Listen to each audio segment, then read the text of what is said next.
Voilà, nous sommes arrivés à la dernière partie de la séance, celle consacrée au texte et à l'analyse des textes. Alors, je vous préviens, euh, évidemment, la partie de commentaire des textes est la partie la plus difficile à faire à distance. C'est aussi la partie dans laquelle j'aurais bien aimé pouvoir dialoguer avec vous et vous solliciter à intervenir. Cela n'est pas possible, malheureusement. Donc, j'essaierai tout de même de vous faire remarquer certains phénomènes, mais je vous invite à lire tous les textes du dossier qui seront dans le dossier, parce que même les textes que je ne pourrai pas commenter feront partie du dossier constitué en vue de l'examen. Donc, des questions pourraient concerner n'importe quel texte du dossier, d'une certaine manière. Alors, je vous préviens aussi que j'ai ajouté pour cette raison au PowerPoint des textes les fiches de présentation des textes que je n'ai pas pu commenter et dont je n'ai pas parlé. L'autre chose dont je voulais prévenir, c'est que à partir de la séance d'aujourd'hui, et cela sera d'autant plus vrai pour les prochaines séances, à côté de certains textes qui sont intéressants exclusivement ou presque pour le côté linguistique et orthographique, il y aura aussi des textes à caractère plus théorique, c'est-à-dire des textes qui contiennent des réflexions sur la langue, ce qui était absent en principe au Moyen Âge, commence à être de plus en plus évident à l'époque du moyen français et ça sera encore plus présent à partir de la Renaissance et du XVIe siècle. Euh, une autre chose dont je voulais vous prévenir, c'est qu'à partir des textes d'aujourd'hui, il n'y aura plus de traduction. Ça serait trop compliqué de chercher, de mettre la traduction parce qu'en principe, les textes ne sont plus traduits. C'est vrai aussi que la langue devient de plus en plus moderne et donc plus proche de la langue actuelle. Dans le cas des textes du moyen français, vous pourrez avoir encore quelques difficultés, mais je pense que déjà, à partir des textes du XVIe siècle, ça sera plus facile. En tout cas, si vous avez des questions, n'hésitez pas à me les poser. Alors, on commence donc. Après cette introduction, la séance d'aujourd'hui, on commence par le prologue de l'éthique d'Aristote de Nicole Oren. Donc, le prologue de cette fameuse traduction dont j'ai parlé, qui est une des premières traductions faites pour le roi Charles V. Donc, c'est un texte qui a été composé en 1372 et c'est un texte qui, évidemment, constitue une traduction d'une version latine du texte, puisque les textes grecs n'étaient pas encore disponibles et surtout, pas beaucoup de gens connaissaient la langue grecque à l'époque. Le manuscrit que vous avez sous les yeux est un manuscrit conservé à la Bibliothèque royale de Belgique de Bruxelles et il s'agit non pas d'un texte orthographe, mais en tout cas de la copie officielle, entre guillemets, en possession du commanditaire de l'ouvrage. Donc, même si on ne trouve pas, on ne voit pas des traces d'intervention directe de l'auteur, on peut supposer, imaginer que cette copie est une copie qui est en tout cas très proche de l'original établi par l'auteur, par le traducteur, puisque c'est la copie qui qui a été dans les mains du commanditaire de l'ouvrage. Finalement, je vous signale que je ne parlerai plus, je ne donnerai plus d'indications sur la coloration dialectale, puisque à partir de l'époque du moyen français, euh, l'idée elle-même de coloration dialectale n'est plus actuelle, disons, mais je vous souligne quand même que l'auteur, Nicole Orem, est d'origine normande. Alors voilà donc euh, le passage qui nous intéresse, c'est-à-dire le début de cette préfaction à la traduction du livre d'Aristote. Alors vous pouvez voir souligner en vert immédiatement l'adresse que l'auteur fait à son commanditaire, qui est le roi Charles V. Il y a une phrase, comme d'habitude dans les prémices de tous ces ouvrages, on a des phrases construites plus ou moins de la même manière, avec une adresse stéréotypée au commanditaire, et dans ce cas, c'est l'exaltation de Charles V. Mais ce que je voulais vous montrer à ce propos, c'est justement que c'est à cause de l'initiative de Charles V et de son frère, le duc de Berry, que ces premières traductions sont faites pour agrémenter, pour entrer, disons, dans la nouvelle bibliothèque royale du Louvre. Cela dit, on peut se concentrer sur quelques formes particulièrement intéressantes, mais je vous invite d'ores et déjà à chercher et à repérer vous-même les formes particulièrement intéressantes à l'intérieur de ces types de textes. Notamment, dans le cas d'Orem et de ce passage, je souligne la présence de mots tels que autorité et avènement. Vous pouvez constater, on adopte déjà à cette époque une graphie qui se rapproche du latin. Donc, autorité, normalement en ancien français, est écrit sans le C, donc il y a là un ajout d'un mot qui est étymologique, enfin d'une consonne qui est étymologique, parce que le latin avait la forme auctoritas avec le C, mais que avait déjà disparu dans le français médiéval. Par contre, on a aussi la forme avènement, et là aussi, c'est une composition du verbe venir, donc la forme latine était ad venire, et vous voyez que là aussi, on réintroduit le D étymologique, là où la forme française médiévale normale était uniquement avec V. Les deux autres formes que vous avez là, notamment la première, artificiellement, est un exemple d'un mot récent. Alors, dans ce cas, ce n'est pas tout à fait un mot du moyen français, mais c'est tout de même un mot introduit assez récemment dans le lexique du français. On a établi que la première attestation de ce mot artificiellement remonte au 1260. Donc, comme vous pouvez constater, le lexique du français augmente en introduisant de plus en plus, déjà à partir de l'époque précédente au moyen français, des formes latinisantes, des formes cultivées qui contribuent à rendre plus complet le lexique du français.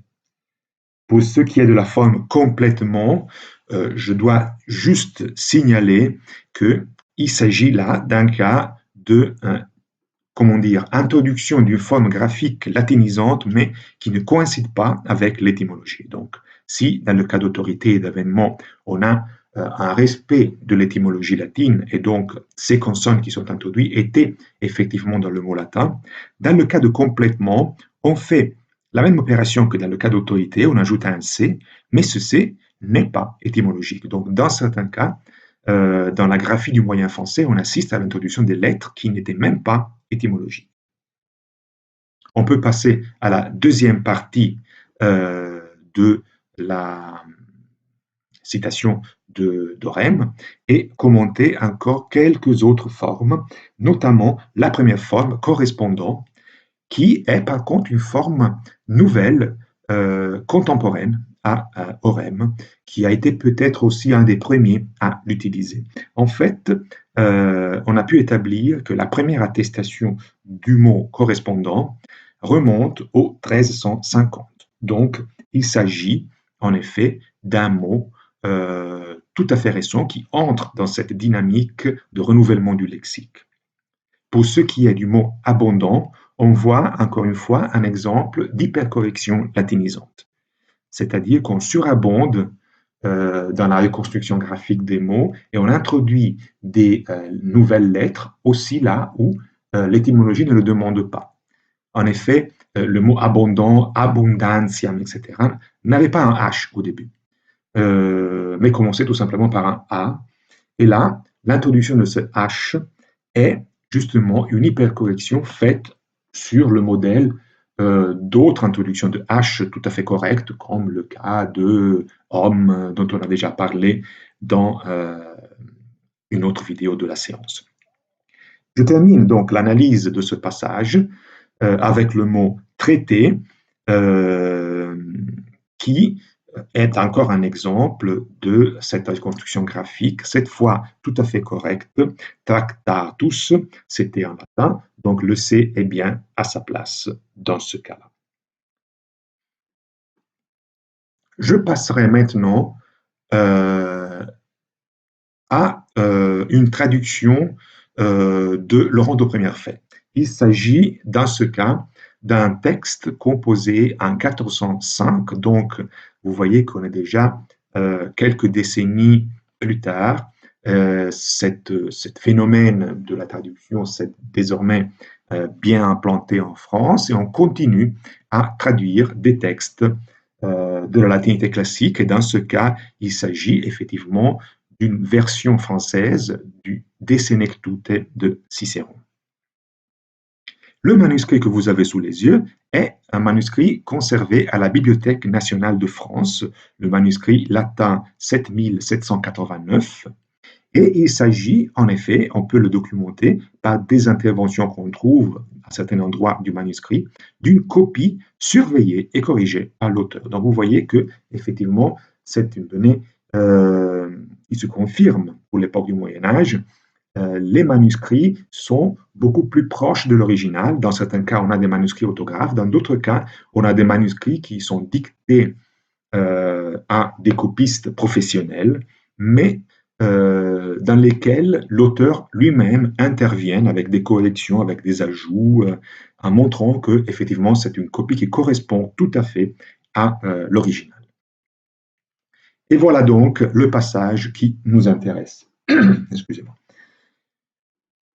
Encore une fois, on peut constater l'emploi, qu'on a déjà vu plusieurs fois, sur lequel je n'insiste pas, de formes avec graphie latinisante. Vous voyez l'ajout de consonnes qu'on a dans les mots ponte et sujet. En particulier, le mot sujet était déjà bien connu dans le français médiéval, mais on utilisait seulement un G et un T. Donc le B et le C, comme vous pouvez constater, ne se trouvaient pas dans la graphie du mot en ancien français, et surtout, elles ne s'entendaient pas dans la prononciation. Par contre, ces consonnes sont présentes dans le mot latin subjectus. Donc le B et le C ont été réintroduits du point de vue graphique pour imiter la graphie latine. Avant de commenter les autres mots intéressants de ce point de vue-là, je voudrais concentrer l'attention sur le passage souligné en vert, parce que là, c'est peut-être une des premiers passages qui nous indique, qui nous donne des indications théoriques. Alors, pourquoi on a commencé à faire des traductions? Pourquoi les souverains, et en particulier le roi de France, a senti l'exigence de, comment dire, de compléter sa culture sur la base de certains textes classiques latins et grecs, même s'il ne pouvait pas, il ne connaissait pas parfaitement la langue latine et pas du tout la langue grecque. Là, vous avez une première réponse de la part de Laurent de Première Fait, qui est une réponse qui est valable aussi pour, dans le cas de Charles V. Ici, évidemment, il ne s'agit plus de Charles V, mais cette phrase a la même valeur, c'est-à-dire, Laurent de Première Fait nous dit que tout empereur et roi qui ne possède pas de culture et de savoir ne sont pas des empereurs ni de rois, mais sont des ânes couronnés. Donc vous voyez, là, affirmer de manière explicite, peut-être pour la première fois, l'idée que le pouvoir doit se fonder sur la culture. Qu'un roi sans culture perd une partie de son pouvoir, n'est pas vraiment un roi. Et pour revenir aux formes en jaune, donc aux formes qui nous intéressent, ce sont toujours les mêmes phénomènes. Donc, je n'insiste pas trop, mais je me limite à vous dire que naissance, qui était écrit avec un S, voit sa graphie changer avec l'introduction d'un C qui correspond en fait à la forme latine. Naître en latin, c'était nascere ou nascere selon la prononciation médiévale, donc avec S, c'est exactement comme vous le voyez dans la graphie. Et puis, je vous fais remarquer la particularité du mot poitrine. Alors là, vous voyez que non seulement il y a une introduction, comment dire, de consonnes, qui est le C dans ce cas, qui correspondent ou devraient correspondre à la forme latine. La base du mot poitrine est le mot pectus, avec un C donc. Mais vous voyez qu'il y a aussi l'introduction d'un E interne qui doit faciliter la prononciation. Donc la graphie évolue énormément à l'époque du moyen français. Et puis, vous avez le mot escrit. Et là aussi, vous voyez l'introduction du P, scriptum. L'introduction du P étymologique pour la graphie du latin. Et comme vous aurez peut-être déjà remarqué dans le texte de Nicole Rem, cet emploi très fréquent de forme du superlatif avec trait au début. Vous le trouvez déjà au début de ce passage, vous voyez très excellent, et vous le retrouvez encore ici, très correct. Et au préfixe très pour constituer le superlatif s'ajoute ici évidemment l'introduction de la consonne C graphique pour se rapprocher à la forme latine, encore une fois. Alors, je vous prie de constater la différence qui existe. Je ne peux pas vous la faire remarquer maintenant parce que je ne peux pas mettre l'un à côté de l'autre les deux textes, mais vous pouvez le faire. Essayez de remarquer la différence qui existe entre le texte que vous avez sous les yeux de Laurent de Première Fait et le dernier texte qu'on va commenter, celui de Jean Gerson, La montagne de contemplation, pour voir la différence du style et la différence dans la graphie, en fait. Je reviendrai sur ça dans les conclusions de cette séance. Alors, pour l'instant, parlons donc de ce texte de Jean Gerson qui a été composé au premier tiers du XVe siècle, on ne connaît pas la date exacte. Il s'agit d'un traité sur la vie contemplative écrit en français. Donc ce n'est pas, dans ce cas, une véritable traduction. Mais Gerson est aussi un très important traducteur des textes latins, et c'est quelqu'un qui peut écrire dans un latin parfait. Mais on peut remarquer dans ce texte aussi quelques traces de l'activité de traduction, c'est-à-dire quelques traces des interventions graphiques sur la langue française. Nous ne possédons pas le manuscrit autographe de cet ouvrage de Jean Gerson, mais le manuscrit que vous avez sous les yeux n'est pas un manuscrit de la montagne de contemplation, mais est un manuscrit d'un autre ouvrage, et il s'agit cette fois d'un manuscrit entièrement autographe. Donc là, dans ce manuscrit, vous voyez la manière dans laquelle Jean Gerson écrivait. Vous voyez que c'est une manière encore très standardisée, et donc encore à cette époque, tous les hommes de culture devaient apprendre à écrire comme des copistes professionnels finalement, dans une graphie très standardisée et très régulière, comme vous pouvez constater. Alors, passons maintenant à l'extrait qui nous intéresse dans la séance d'aujourd'hui. Et donc, vous pouvez voir, il y a certains mots qui sont introduits en jaune, encore une fois, par exemple, mais avant, disons, de me concentrer sur le commentaire des mots mis en évidence, je voudrais me concentrer sur le sens de ce texte. Alors, l'auteur se pose au début, dans la prémisse de ce texte sur la vie contemplative, une question. Quelqu'un pourrait se demander pourquoi une matière si élevée comme la vie contemplative est traitée par moi en langue française. Vous voyez la troisième ligne, je veux l'écrire en françois plus qu'en latin, et plus aux femmes qu'aux hommes. Il faut remarquer que ce texte a été adressé aux sœurs de Jean Gerson. et que ce n'est pas matière qui appartient à des gens simples sans lettres.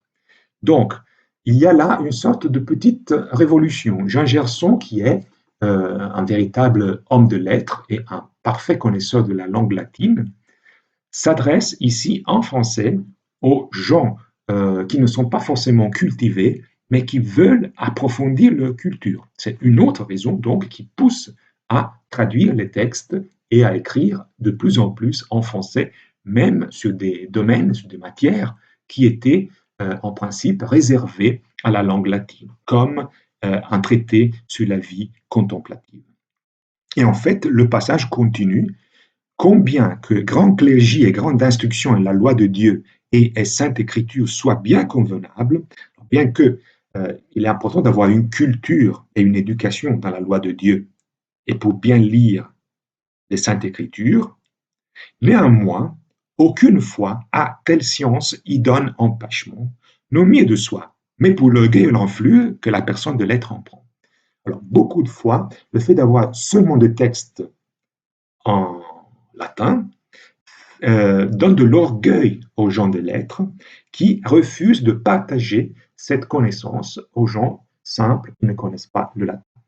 Et c'est la raison pour laquelle, d'après Jean Gerson, un traité sur la vie contemplative doit être mis à disposition aussi des gens de culture plus basse, parce qu'ils peuvent en profiter parfois plus des grands savants qui sont très orgueilleux. C'est le sens donc du passage. Je voulais, avant de commenter les mots, vous, vous faire comprendre exactement l'idée, la théorie qui est à la base de cette activité d'écriture en ancien français de la part d'hommes, des hommes comme Jean Gerson qui ont une culture extrêmement élevée et encore cléricale. Alors, pour revenir aux mots, rapidement, le mot hôte, comme vous voyez, avec un L supplémentaire qui redouble finalement le U qui déjà constituait une graphie pour le L. Je vous répète, là, il faut se référer à la fiche de phonétique sur la vélarisation. Le L suivi par une consonne devient U, mais dans ce cas, pour se rapprocher de la graphie latine, on ajoute encore un L, donc ça fait une sorte de double L, parce qu'il y a un L qui a évolué en U, puis plus le L latin qui est introduit. Et je vous fais remarquer aussi deux autres mots qui conservent une graphie latinisante. Écriture, vous voyez que là, on introduit encore une fois un P, c'est une forme qu'on a déjà vue dans un extrait précédent. Et une autre forme qui est très fréquente dans la graphie des textes du moyen français, le dernier mot souligné en jaune, la forme 1, écrit toujours avec un G à la fin, qui n'est pas du tout étymologique, mais c'est une graphie qui se stabilise justement au cours du moyen français, et c'est une forme que vous trouvez dans tous les textes de cette époque. Je termine mon analyse sur les deux mots jaunes que je n'ai pas encore commentés, qui sont des mots effectivement nouveaux, introduits à cette époque. Le mot instruction, éducation, donc formation, est un mot qui est attesté pour la première fois en 1319. Donc un mot du début du XIVe siècle, alors que le mot réputation, vous pouvez constater dans les dernières lignes, est un mot encore plus récent qui est attesté pour la première fois en 1370. Donc vous voyez que dans cette époque, il y a une introduction continue de mots savants, repris de mots qui existaient déjà dans le lexique latin, et des mots qui, comme vous pouvez constater, enrichissent le lexique du français. Voilà, alors j'ai terminé la séance d'aujourd'hui. Je voulais juste vous répéter une indication pour votre travail personnel. Essayez de mettre l'un à côté de l'autre les textes de Laurent de Première Fait et de Jean Gerson, et vous pourrez constater qu'il y a deux attitudes différentes, comme je dis, dans la séance sur l'histoire externe. D'un côté, Jean Gerson essaye de ne pas exagérer dans la graphie latinisante des mots, justement parce il est conscient de s'adresser à des gens qui n'ont pas une culture très élevée, alors que Laurent de Prémière fait, dans ses textes, il introduit beaucoup plus de formes latinisantes. Donc, il utilise cette stratégie graphique, disons, de manière beaucoup plus consistante. J'ai oublié de vous dire une chose, donc avant de terminer le travail d'aujourd'hui, je vais revenir un instant sur le texte de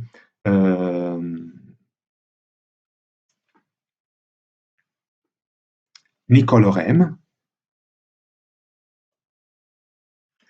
parce que, comme vous voyez dans ce passage, j'avais oublié de le dire, mais il est intéressant de le lire aussi du point de vue théorique, parce que ce passage vous dit pourquoi Nicole Orem a décidé d'écrire en français et de traduire en français, et quelles ont été ses difficultés.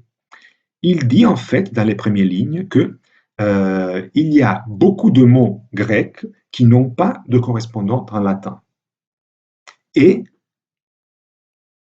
même si le latin est considéré aujourd'hui la langue la plus parfaite et la plus complète, elle ne peut pas rendre tous les mots qui existent en grec. Il ajoute ensuite que le français est encore plus pauvre par rapport au latin. Et c'est la raison pour laquelle il est très difficile de traduire correctement du latin en français. Parce qu'en français, il y a beaucoup de mots qui manquent. Le français n'est pas une langue complète. Orem ne le dit pas de manière explicite, mais c'est une des raisons qui l'ont poussé, lui et les autres traducteurs évidemment, à inventer des nouveaux mots tirés des formes latines et de les introduire tels quels dans le lexique français. C'était justement la pauvreté, le manque de lexique spécifique et scientifique typique du français qui a poussé les traducteurs à puiser directement du lexique latin en adaptant certaines formes et en les faisant entrer dans la langue française. Alors voilà, c'est vraiment tout pour aujourd'hui. Comme je vous avais annoncé, la séance d'aujourd'hui a été un peu plus longue, mais je voulais concentrer toute la partie sur le moyen français dans une seule séance. Cela nous a permis en tout cas de récupérer la demi-heure qu'on avait perdue à cause du retard de mon train. À partir de la prochaine séance, on reprendra le rythme normal des séances et je vous recommande pour la prochaine fois de lire à l'avance les textes que vous trouverez dans les dossiers numéro 13, 14, 15 et 16. Je ne sais pas si on pourra tout commenter, mais il s'agit en tout cas des textes de Rabelais, de Calvin, de Dubelais et de Ronsard. Donc, pour la prochaine fois, si vous arrivez, si vous écoutez la séance en ayant déjà lu ces textes, ça sera sans doute plus utile. Alors, merci et une bonne semaine à toutes et à tous.